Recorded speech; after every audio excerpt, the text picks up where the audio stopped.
Friday, everybody. But we got to talk about the Padres. You when think you so? look at the last 10 games, 2-8, it's going not the way we wanted to. We had the losing 2 out of 3 in Seattle. We lost the final game to the Dodgers at home, but we won the first 2. Came out tied of that series. And then we right away dropped 2 of 3 to Seattle. We drop 2 of 3 at Minnesota, who's traded away their entire team at the deadline. But I also got a bunch of new players. They did. And then we lose 3 of 3. We get swept at home by Baltimore.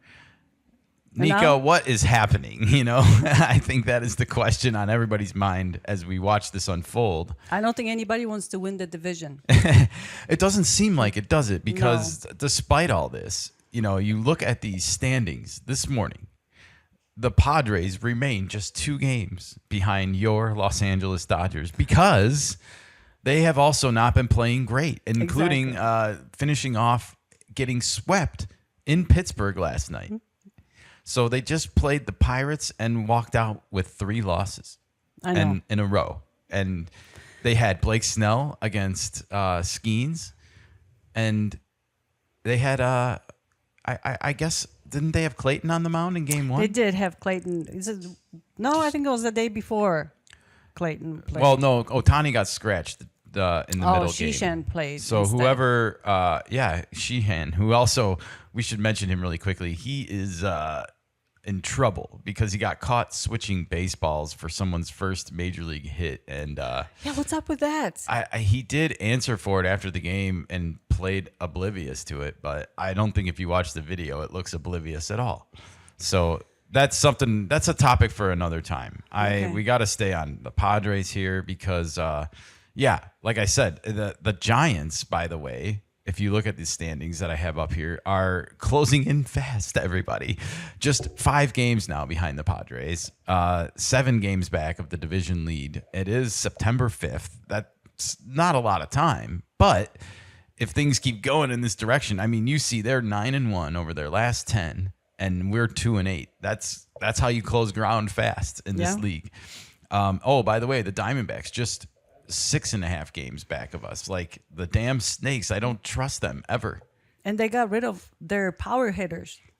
They did, but they had a cluster of talent in their system. So nevertheless, it's a next man up mentality in Arizona, and that's what they have. So meanwhile, in the wild card, the Padres have fallen 4 games behind the Chicago Cubs, which means basically at this point, it's looking more and more likely whoever does not win the NL West will be heading to Wrigley Field. And that's if the Mets don't catch you.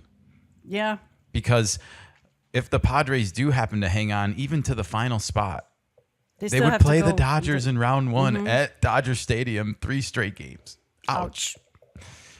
And everyone would get their wish because they would get the best rivalry in baseball in the playoffs, but it would only be for 3 games, all of them at their place where we've played terribly, and it would not be boding well. So I don't mean to be all doom and gloom, but I figured we got to get the bad shit out of the way before we turn this around. Right, Nika? Well, it's better to be slumping right now at the beginning of this month versus at the end of the month. I just want to point out, the last time we talked about the Padres, and to be fair, the last time we talked a lot of baseball with Mariners, Cubs, Padres, Dodgers, we were talking about the fact that all of those teams listed had a weaker strength of schedule. And here you're seeing it play out in real time. Now, how does that happen? How does a team that can't win games all season long all of a sudden start beating teams that like the Pittsburgh beating up on the Dodgers the last 3 days? That shouldn't happen, right, Nika? But it did happen. The Orioles beating up on the Padres. How did that happen? That shouldn't happen, Nika. But what's happening here is teams have changed. The makeup of the team. Players that were causing the team to be so bad have been replaced by minor leaguers who are getting their call-ups. Oh, yeah. And or getting a chance to now play full-time. And, guess what? Some of them are pretty decent, solid ball players. And now, all of a sudden, some of these teams, like the Orioles, have gotten better than they were at the beginning of the season. The Rockies, I would even argue, are probably better now than they were at the beginning of the season. The Pirates, for sure. They just called up Bubba Chandler, one of the other great pitchers in their farm system, and he's now pitching in the big leagues on their roster. So the Dodgers got their first taste of him this week, and it wasn't good for them. A lot of these call-ups, as you call, they have something to prove. They want to be on the roster maybe next year. So They are playing for their own stats. They have nothing to lose. They're playing for their own futures and to show that they belong in the major leagues. And there's really nothing more powerful than that when you talk about someone playing for their livelihood. This isn't like, by contrast, this isn't Ohtani or Mookie Betts or Manny Machado or Tatis going out there because they've got contracts. They don't have anything to prove to make money. Well, they got job securities. Right. They should have something to prove every day to the fans that pay so much money to come and watch them play. Yeah. That's a conversation for a different time. So, yeah, the standings are tight. The wild card standings are tight, Nika. And it's getting scary, There's no other way to put it. So what I wanted to do is I wanted to take a look at why this is happening and how this is happening, and see what we can possibly do to turn it around before it's too late. Because there's 22 games left right now in the whole season. Yeah, that's definitely not a lot. That is an eighth of the season, though. Yeah. So it is a lot, and it isn't a lot. It's not a lot. Let's be real. It's not a lot. Well, I agree. It's not a lot of time, but a lot can happen. Oh, yes, definitely. So we shouldn't necessarily... There's room to change things around or move things around or turn the ship around, however you want to put it. Well, the Padres are heading to Colorado to start a 3-game series in the Rockies this weekend, and I thought I would turn to the lead MLB.com beat reporter for the Padres, AJ Cassavell, and kind of get us up to date here and see what we can decipher from all of this and get into the how and the why, okay? This headline reads, despite rash of injuries, Padres built to weather recent storm. Okay, San Diego, rough week for the Padres. Last Friday, Xander Bogaerts landed on the injured list with a fracture in his left foot knee. That doesn't sound good, Nika. No. It's unclear whether he'll be able to return by the end of the regular season. The start of the playoffs seems like a reasonable goal. There's 22 games left. I'm just curious how they're deciding on that time period, because those two times are right next to each other. The end of the season and the start of the playoffs are like bang, bang. So how is one reasonable and one not looking so good? I find a little bit of contrast in that statement personally. It's a politically correct statement, just in case. Oh, boy. Not off to a great start here. No. Then on Monday, things went from bad to worse. Righty setup man Jason Adam, one of the most reliable arms in the San Diego bullpen this season, tore the tendon in his left quadriceps while trying to make a play on a comebacker. Adam underwent surgery on Wednesday, which comes with a 6 to 9 months recovery timetable. He will miss the rest of the season. That hurts. That injury is impactful. Not to make any minor statements about Bogaerts' injury, but Adams is probably a lot more noticeable than Bogaerts. Absolutely. Bogaerts, though, plays such good defense. He does. And that's what I'm concerned about, because he's a shortstop.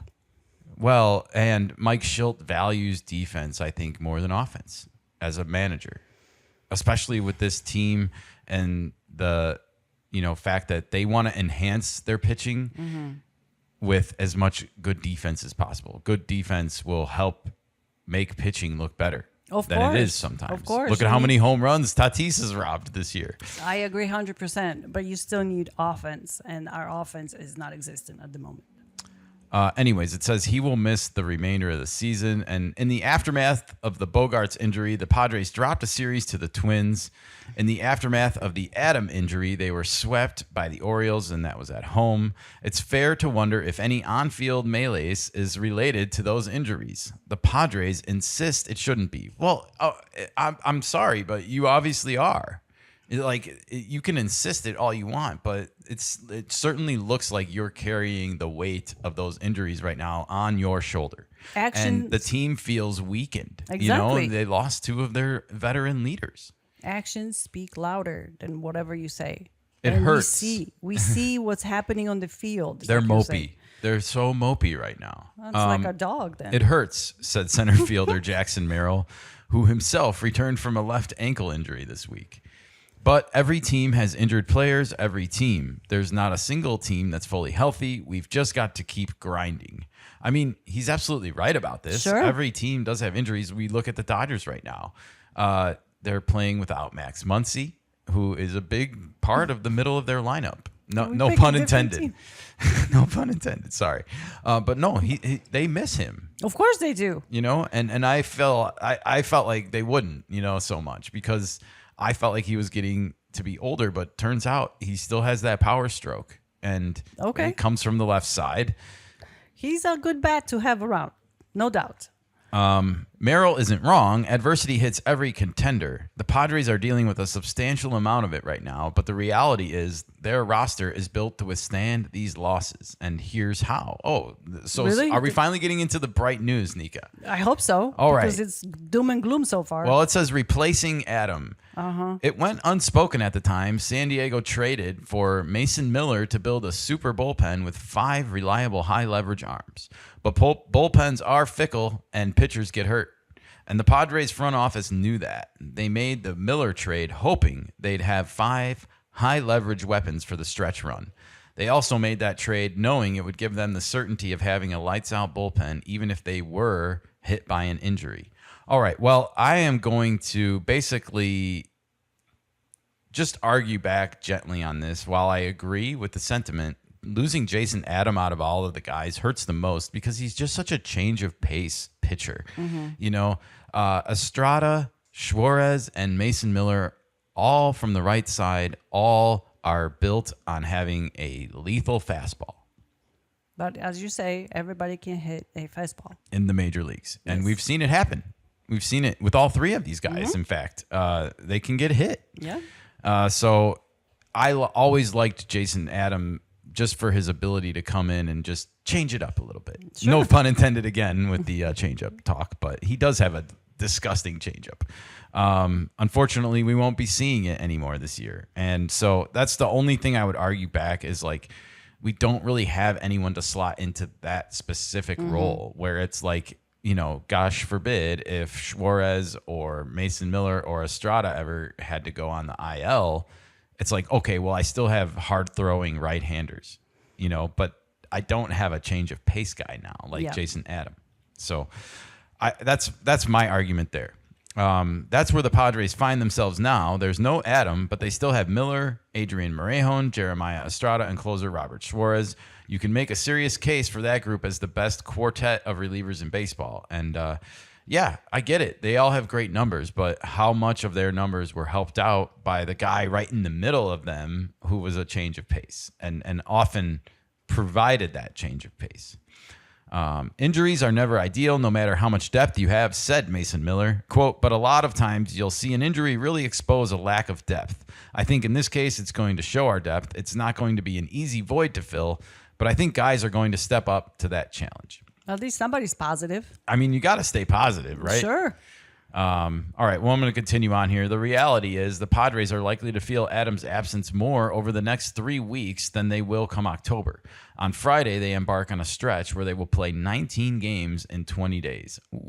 Ouch. That will likely stretch the bullpen a bit thin, perhaps forcing David Morgan and Wandy Peralta into higher leverage roles. And I can see Padres fandom across the interwebs and beyond just cringing at hearing that.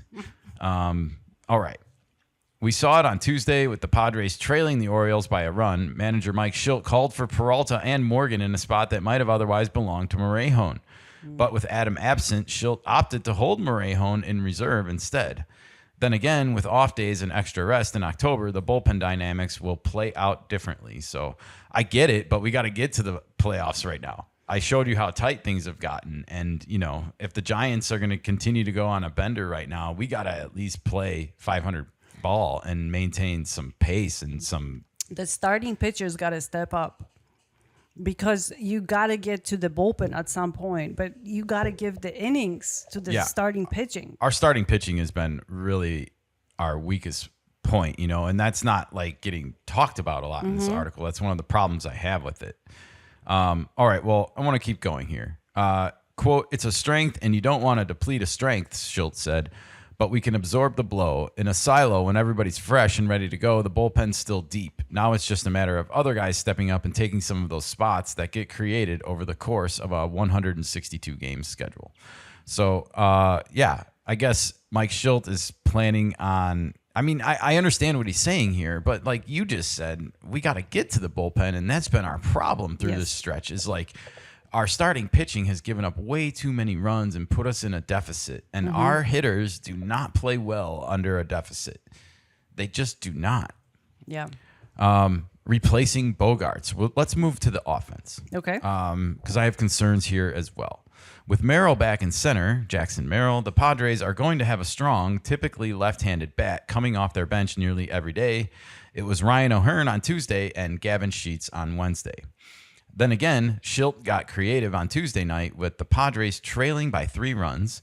After O'Hearn pinch hit for starting catcher Freddie Fermin, he remained in the game at first base. That meant Luis Arraez slid to second for only the second time this year, while Jake Cronenworth moved to shortstop for the first time since 2022. So, in case you didn't remember, Jake Cronenworth does have the ability to slot over and play some shortstop, though I think a lot of people would agree that it's probably a defensive downgrade from at least what Bogaerts was giving you, and probably what Mason McCoy and or Jose Iglesias would give you. And, that's what Schilt values, as I said earlier right now. So whether you like it or not, I don't know. We'll get into the whole options at shortstop question a little bit later. Don't expect Schilt to use that alignment regularly. It's a clear downgrade defensively, as I just. But when the Padres are looking to mount a rally, it's at least an option. So, okay, I guess there's a somewhat of a forward thinking here. But again, quote, you can expect to see that if we're down and we're chasing it, Schultz said. The one thing I can confidently say is defense is important. I've done this long enough to see that when you're chasing offense, you're sacrificing defense. And if you're not on top of your game on the mound as much, you need your defense. And 100%. You can't disagree with that statement. I agree with him, but it still hasn't stopped 4 runs from getting put on the board by home runs and things of that nature. So, you have to give your defense an opportunity to help you out. If you're a pitcher as well, you can't have the balls going in the seats. Yes. As such, Jose Iglesias will continue getting the bulk of the starts in Bogaerts' absence. But with Mason McCoy available and Cronenworth too in a pinch, the downgrade offensively won't be so glaring. Yes, it will be. The Padres can and should pinch hit for their shortstop every single night if they need to, maybe even twice. As for a radical shakeup that could see Jackson Merrill or Fernando Tatis Jr. return to the infield, it's not happening. Yeah. The Padres won't be acting desperate given the nature of Bogaerts' return timeline. They still expect him back at shortstop for their biggest games of the season. And that's the state of the Padres, according to AJ Cassavell, the beat reporter for MLB.com for the San Diego Padres. So, Nika, having read that, what can the Padres do to turn around and win the West is where I kind of want to leave things. But I am very concerned about how they're handling this shortstop situation right now, because I don't feel like they're in a comfortable position right now. I don't feel like they look confident right now. And you have teams that are coming up hot and fast that don't give a shit. They don't have any mercy for you. Right. They don't care that Bogaerts got hurt. They don't care that Jason Adam got hurt. They just don't. They want to make the postseason. They want you to go home crying. Yeah. And you're playing little footsie with the shortstop. It just seems like for too long with this Padres team this season, we have seen them just be playing it too safe. It's like they're playing like a football team that's ahead and just goes into like a prevent defense and lets the other team just nickel and dime them and start to get rolling. And it reminds me of that. And all they're trying to do is get to this bullpen and they don't care if they have a 1-run lead or a 2-run lead, and they don't take all 27 at bats anymore like they were in April. April, they were grinding out their at bats. Every single hitter, they were fouling off pitches. They were fighting up there. Now you see them go down on like 3 straight pitches, 4 pitches so many times. They first pitch, ground outs. Like they cannot wait to get back to the bullpen. To the dugout. Yeah. I mean, it's crazy to me. And so, look, I don't know what's going on with Bogaerts. I don't know what they know that we don't know as far as what's up with his injury.